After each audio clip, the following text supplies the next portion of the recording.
მთელი გზა გაუსაძლის მდგომარეობა არის. ვერ ამოდის ვერაფერი ტრანსპორტის ზამთარში. კიდევ ვთხოვეთ ჩვენ გამგეობ ყველას ამის წინ მქონა ჩვენ 2 კვირის უკან თუ 3 კვირის უკან აქცია და მოვეთხოვეთ რომ გზა გაკეთდეს ნორმალური. იყოს პირობები. სკოლის ამბავი როგორ არის? აი სკოლა რაღაც არ არისო ბავშვებიო მეორე სოფელში დადიან.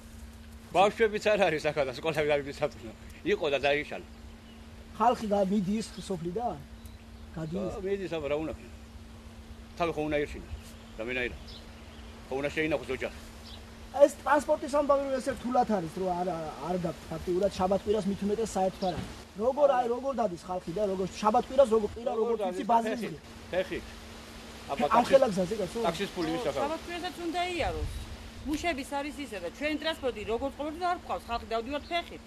მარგანეცის წვერი მოძრაობს საერთოდ აგადარის კარტა. არა, ეს ტყეები რო გაიჩეხა, რასაც წუხს ხალხი.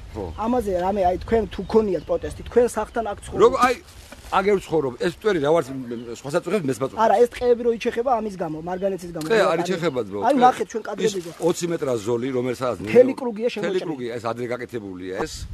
მოსახლეობამ თითოეულმა ამოიწერა, ხეთყე ყველა შევიდა აქედან და ყველა მოჭრა ის სანატრელი მუხა, რომელიც ახლა ძალიან ეწოდებათ, როცა შემოდგომა მოდის ყველა ჭრისა და როცა ზაფხული მოდის, მე ჰაერი უნდათ. ეს ნებართვის გარეშე არავის არ გამოუჭირდება. 20 მეტრა ტრესტმა გამოყო 20 მეტრა ზოლი, მაგარო ყველგან ვერ შედის. მაგარო შედის რაღაც ნაპირამდე ვერ მიდის. ანუ თქვენ ამბობთ რომ ეგ მარტო 20 მეტრა არის? მე ესე ვიცი.